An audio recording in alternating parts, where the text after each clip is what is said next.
Finally, my name's Tanya. I work for Cisco. I'm not here to disagree with anything, but I've always had a lot of people, especially Muslims, well, not a lot of people, just Muslims, always telling me, because you're a Catholic, you're going to go to Jahannam, but we're Muslims, you need to convert and you will go to heaven. According to me, I'm a good Catholic. I try to be a good Catholic. I don't intentionally commit sin. But does that mean because I'm a Catholic, I'm going to go to hell, and if I'm a Muslim, I'm going to go to heaven?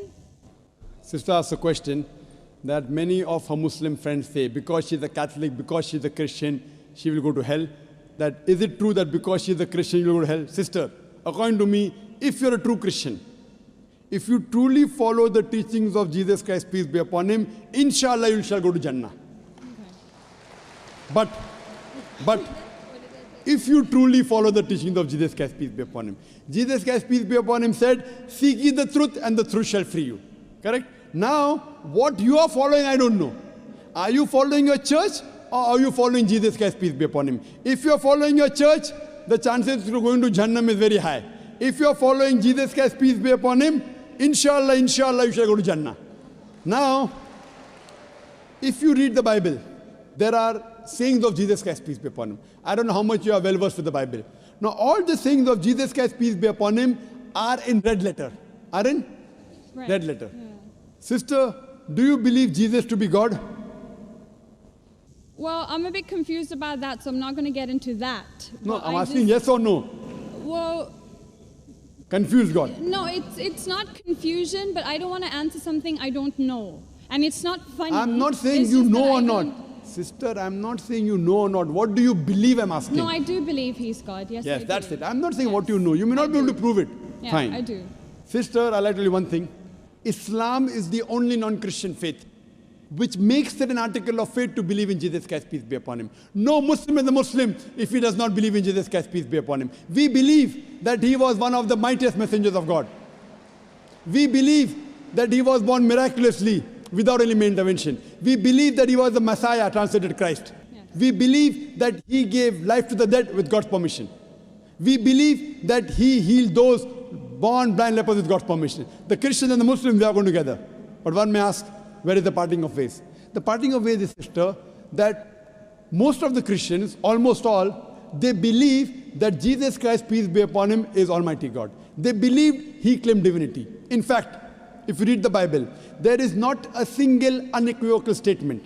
There is not a single unambiguous statement in the complete Bible where Jesus Christ, peace be upon him, himself says that I am God, or where he says worship me.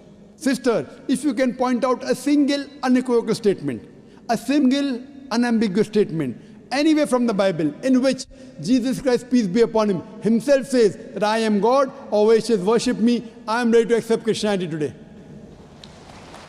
In fact, if you read the Bible, I'm not talking about you accepting I'll come to it it. or not. I'm not. I got my answer already. I'm giving you, yes. I got my answer. You got half the answer, I'm giving the complete answer, okay, inshallah. You can go ahead. You got half the answer. Okay. I told you that if you're a true Christian, you shall go to Jannah. Yes. You don't know what a true Christian is.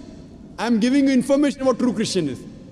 If you read the Bible, Jesus Christ, peace be upon him, said in the Gospel of John, chapter number 14, verse number 28, my Father is greater than I. Gospel of John, chapter number 10, verse number 29, my Father is greater than all. Gospel of Matthew, chapter number 12, verse number 28, I cast out devils with the Spirit of God. Gospel of Luke, chapter number 11, verse number 20, I with the finger of God cast out devils. Gospel of John, chapter number 5, verse number 30, I can of my own self do nothing.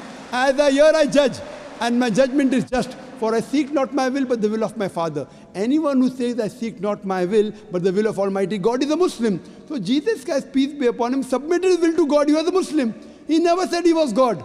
It's clearly mentioned in the Gospel of John, chapter 14, verse number 24. Jesus Christ, peace be upon him, says that the words that you hear are not mine, but my Father's who has sent me. And it's clearly mentioned in the book of Acts, chapter number 2, verse number 22. Ye men of Israel, listen to this.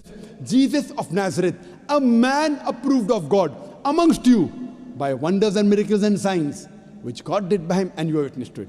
So Jesus Christ is a man approved of God amongst you by wonders and miracles and signs, which God did by him, and you are witness to it. So from the Bible you come to know that Jesus Christ was one of the most beloved messengers of Almighty God. We love him, we respect him. Do we follow his teachings?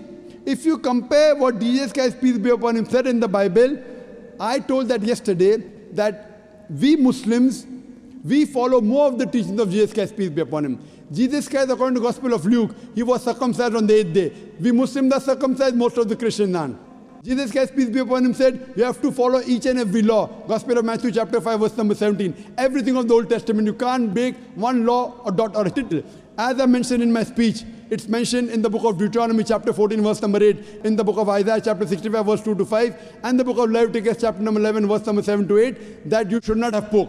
We Muslims don't have pork, but most of the Christians have pork. It's mentioned in the book of Ephesians, chapter 5, verse number 18. Book of Proverbs, chapter 20, verse number 1, you should not have alcohol. Muslims don't have alcohol, but Christians have alcohol. So if Christian means a person who follows the teachings of Jesus Christ, peace be upon him, then we Muslims are more Christian than the Christians themselves. So if you become a true Christian and truly follow the teachings of Jesus Christ, peace be upon him, said in the Gospel of John, chapter number 16, verse number 7, it is expedient for you that I go away. For if I go not away, the Comforter shall not come. For if I go, shall I send him. It's mentioned in the Gospel of John, chapter number 16, verse number 12 to 14. Jesus Christ, peace be upon him, said, I have many things to say unto you, but ye cannot bear them now. For he, when the Spirit of truth shall come, he shall guide you unto all truth. He shall not speak of himself. All that here shall he speak. He shall glorify me. Verbatim quotation from the Bible, King James Version. So Jesus Christ is prophesying about the coming of the last and final messenger, Prophet Muhammad, peace be upon him. If you're a true Christian, if you truly believe in Jesus Christ, peace be upon him, you have to believe in the last and final messenger, Prophet Muhammad sallallahu alaihi wasallam. So if you're a true Christian, you'll believe in Prophet Muhammad, and inshallah you shall go to Jannah. Hope that answers the question, sister. Thank you.